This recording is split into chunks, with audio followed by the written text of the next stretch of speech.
Assalamualaikum warahmatullahi wabarakatuh. Perkenalkan, saya atas nama Muhammad Yusri dari kelas PJKRC dengan NIM 20030150080. Pada kesempatan kali ini, saya akan menjelaskan materi dari belajar motorik, yaitu proses informasi. Baiklah, untuk mengefisienkan waktu, saya akan menjelaskan materinya. Yaitu yang pertama, pemrosesan informasi. Penguasaan informasi yang diterima seseorang merupakan salah satu kunci keberhasilan proses penguasaan keterampilan. Informasi yang datang dari lingkungan sekitar dan diterima seseorang seterusnya disimpan dalam berbagai sistem penyimpanan yang disebut memori. Dalam kegiatan olahraga, proses penguasaan keterampilan olahraga tidak terlepas dari penguasaan informasi yang diterima seseorang. Bagaimana kegiatan terjadi semenjak informasi diterima, diolah dan ditransformasikan dalam bentuk respons gerak, dapat dipahami dari salah satu pandangan yang menyatakan bahwa manusia adalah pemproses informasi. Yang pertama, model pemrosesan informasi. Pemrosesan informasi merupakan proses psikologis yang merupakan sesuatu yang abstrak dan tersembunyi dalam dunia dalam. Karena sifatnya yang abstrak tersebut, maka para psikolog mendekati permasalahan tersebut dengan pendekatan model.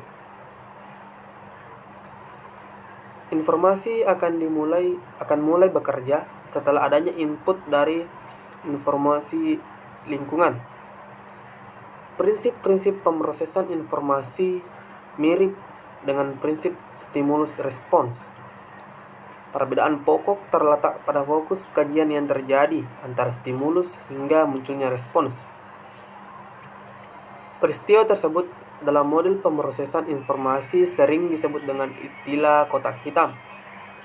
Munculnya psikologi kognitif mendorong psikolog untuk memahami apa yang terjadi di dalam kotak hitam.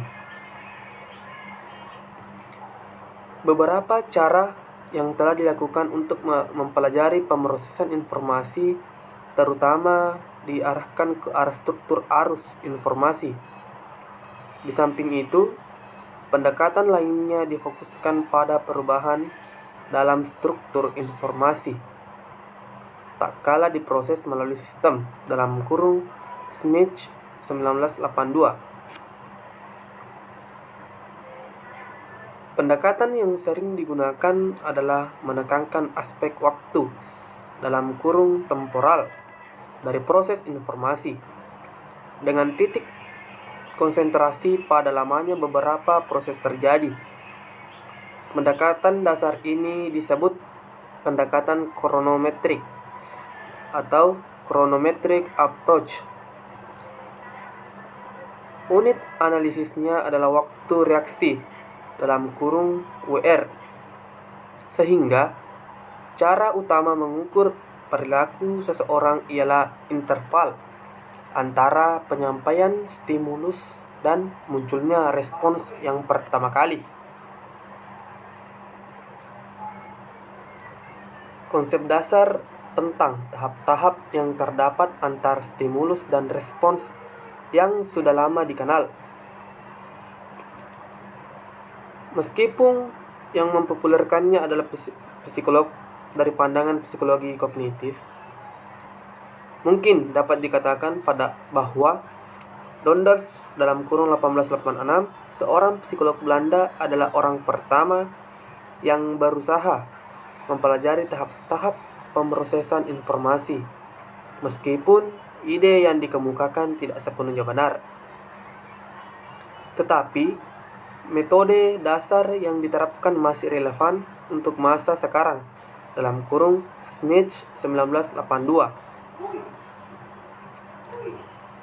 Teori Donders pada dasarnya menyatakan terdapat dua tahap dalam pemrosesan informasi, yaitu tahap-tahap membeda-bedakan (diskriminasi) dan tahap pemilihan. Smith 1988 cenderung membagi tahap pemrosesan informasi menjadi dua, yaitu serial dan paralel (simultan).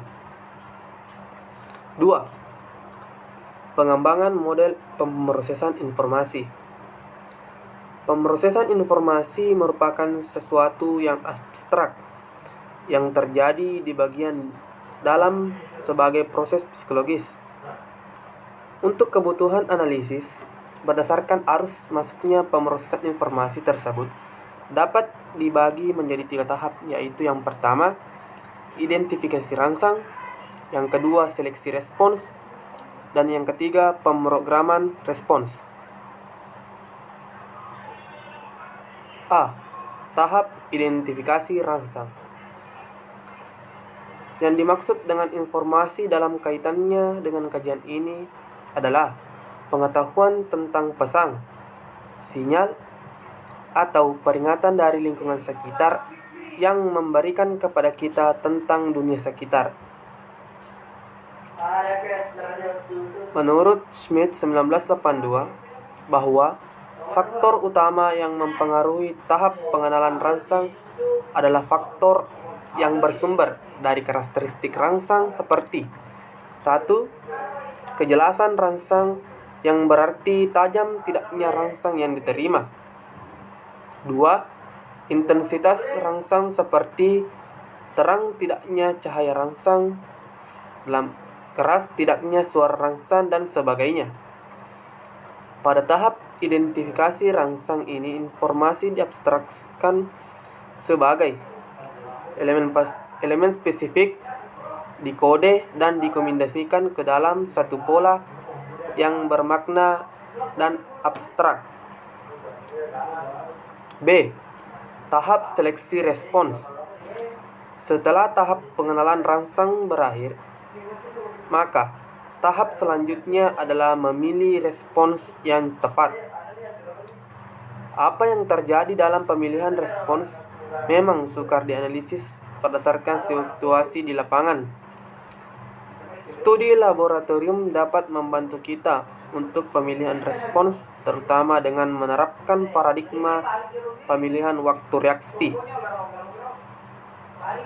Sebagai akibat dari perkembangan dan hasil penelitian, maka Hicks 1952 telah menghasilkan sebuah hukum yang berbunyi, waktu reaksi memilih respons meningkat konstan sekitar 150 milidetik pada setiap kali jumlah alternatif respons meningkat 2 kali.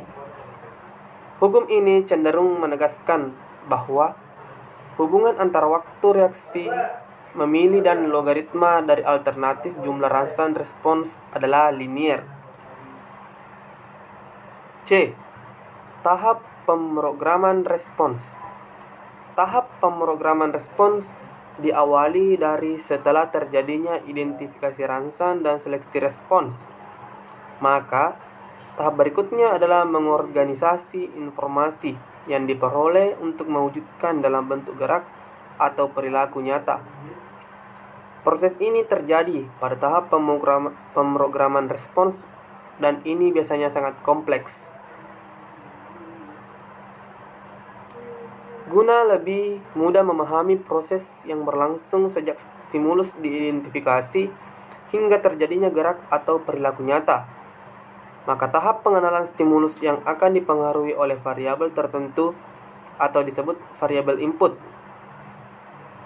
Variabel input tersebut selanjutnya akan mempengaruhi gerak nyata setelah respon di program yang berupa variabel output. Terjadinya output tersebut berlangsung pemrosesan informasi mulai dari tahap identifikasi rangsang, seleksi respons, dan pemrograman respons. 3. Kerangka memori. Suatu sistem yang dianggap dapat menyimpan informasi dan tempat pemrosesan informasi untuk dapat diproses pada waktu berikutnya disebut memori.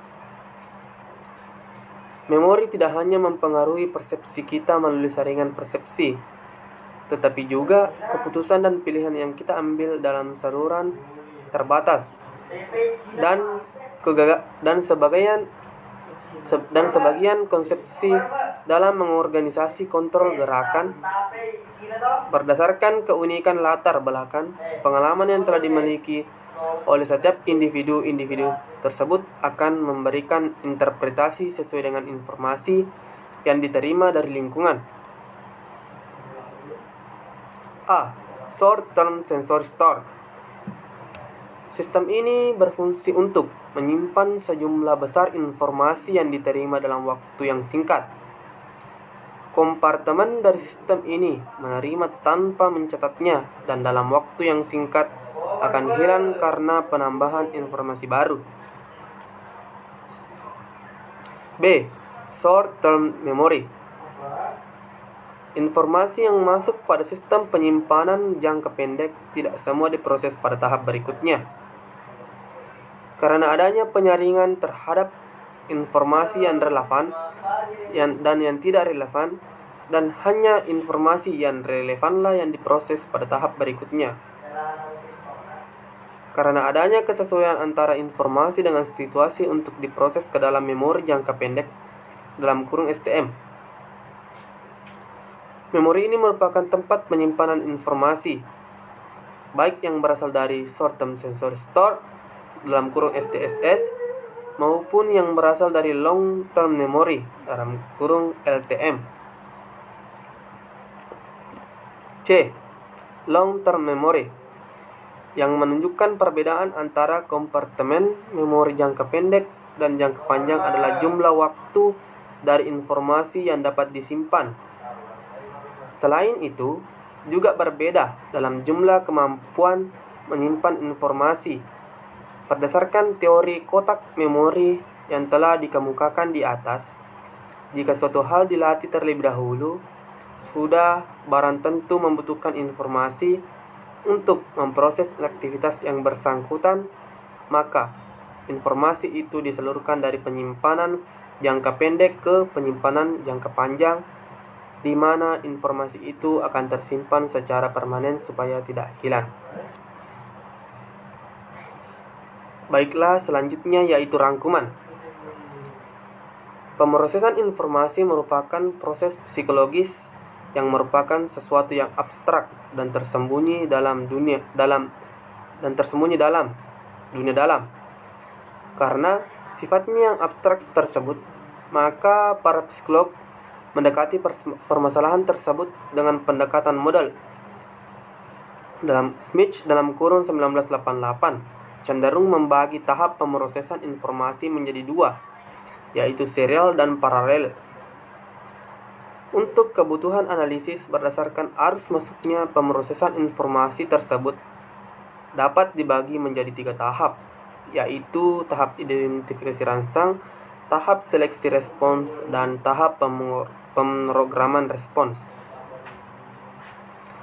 2 faktor utama yang mempengaruhi tahap pengenalan rangsang yang bersumber dari karakteristik rangsang menurut Smith 1982 meliputi 1. Kejelasan rangsang, dan 2. Intensitas rangsang. Memori merupakan suatu sistem yang dianggap dapat menyimpan informasi untuk dapat diproses pada waktu berikutnya. Memori tidak hanya mempengaruhi persepsi kita melalui saringan persepsi, tetapi juga keputusan dan pilihan yang kita ambil dalam saluran terbatas, dan sebagian konsepsi dalam mengorganisasi kontrol gerakan.